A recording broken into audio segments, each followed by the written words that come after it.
Hey guys, Lord Naren White here, the Holy Ghost, the one true God. Back with you with the next video in my series reading Dracula by Bram Stoker. Without further ado, returning to Dracula as read by Lord Naren White. I found Miss Westenra in seemingly gay spirits. Her mother was present, and in a few seconds I made up my mind that she was trying all she knew to mislead her mother and prevent her from being anxious. I have no doubt she guesses, if she does not know, what need of caution there is. We lunched alone, and as we all exerted ourselves to be cheerful, we got, as some kind of reward for our labors, some real cheerfulness amongst us. Then Mrs. Westenra went to lie down, and Lucy was left with me. We went into her boudoir, and till we got there her gaiety remained, for the servants were coming and going.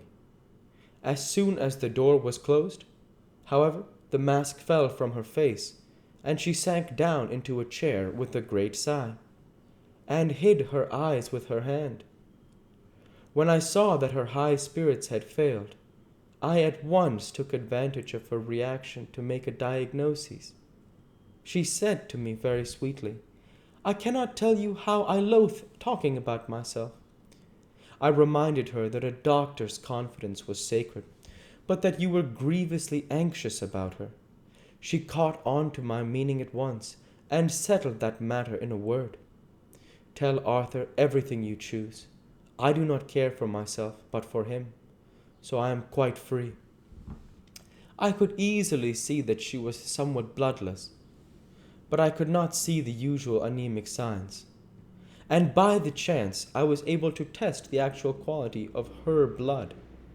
For in opening a window which was stiff, a cord gave way, and she cut her hand slightly with broken glass. It was a slight matter in itself, but it gave me an evident chance, and I secured a few drops of the blood and have analyzed them. The qualitative analysis give a quite normal condition and shows, I should infer, in itself a vigorous state of health. In other physical matters I was quite satisfied that there is no need for anxiety, but as there must be a cause somewhere, I have come to the conclusion that it must be something mental.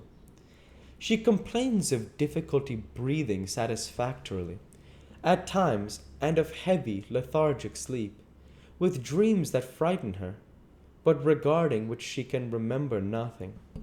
She says that as a child she used to walk in her sleep, and that when in Whitby the habit came back, and that at once she walked out in the night and went to East Cliff, where Miss Murray found her, but she assures me that of late the habit has not returned.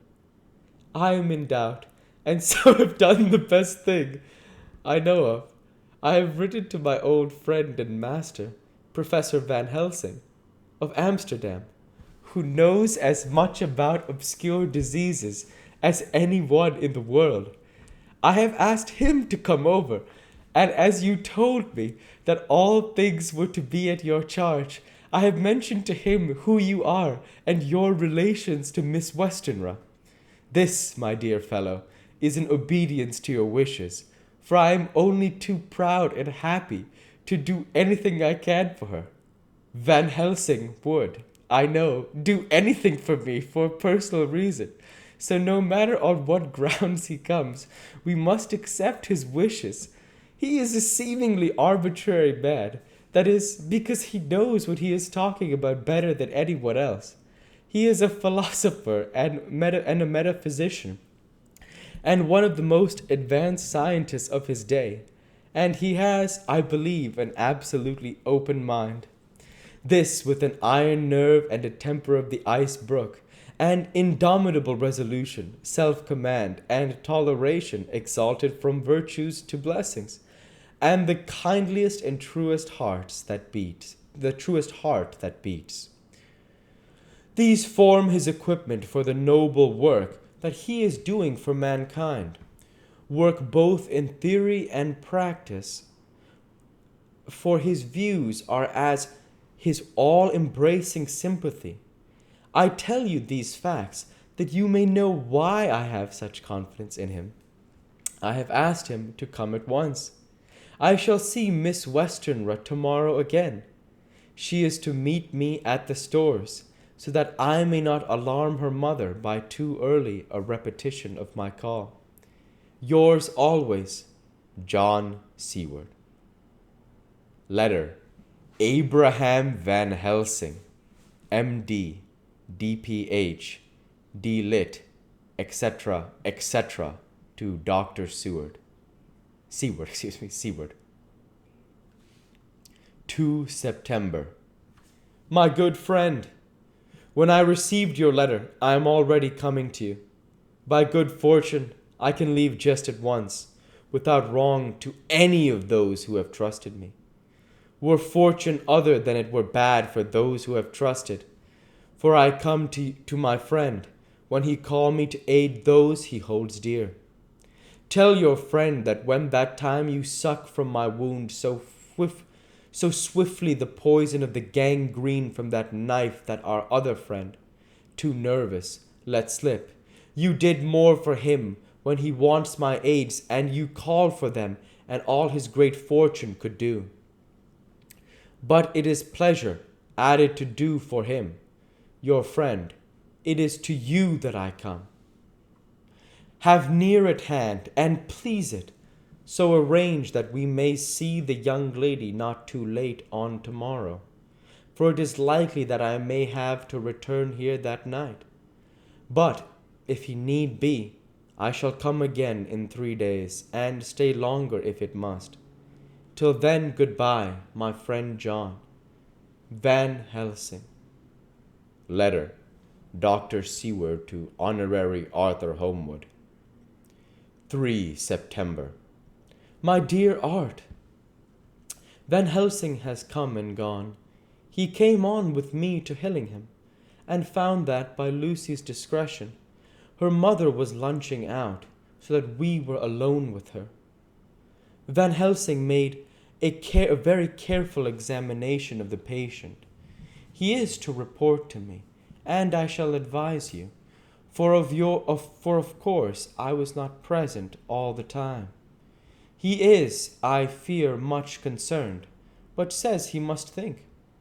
When I told him of our friendship, and how you trust to me in the matter, he said, You must tell him all you think. Tell him what I think, if you can guess it, if you will. Nay, I am not jesting. This is no jest, but life and death, perhaps more. I asked what he meant by that, for he was very serious. This was when we had come back to town, and he was having a cup of tea before starting on his return to Amsterdam. He would not give me any further clue. You must not be angry with me, Art, because his very reticence means that all his brains are working for her good. He will speak plainly enough when the time comes, be sure. So I told him I would simply write an account of our visit, just as if I were doing a descriptive special article for the Daily Telegraph. He seemed not to notice, but remarked that the smuts of London were not quite so bad as they used to be when he was a student. I am to get his report tomorrow, if he can possibly make it. In any case, I am to have a letter. Well, as to the visit, Lucy was more cheerful than on the day I first saw her, and certainly looked better. She had lost something of the ghastly look that so upset you, and her breathing was normal. She was very sweet to the professor, as she always is, and tried to make him feel at ease, though I could see the poor girl was making a hard struggle for it. I believe Van Helsing saw it too, for I saw the quick look under his bushy brows that I knew of old. Then he began to chat all the things except ourselves and diseases, and with such an infinite geniality that I could see poor Lucy's pretense of animation merge into reality. Then, without any seeming change, he brought the conversation gently round to his visit, and suavely said, My dear young miss, I have the so great pleasure because you are so much beloved. We'll go ahead and stop there for this week. As usual, I want to say thank you for watching, and I hope you enjoyed. Please like, comment, and subscribe, as it greatly helps the channel. Light be with you all. Take care, and thanks again.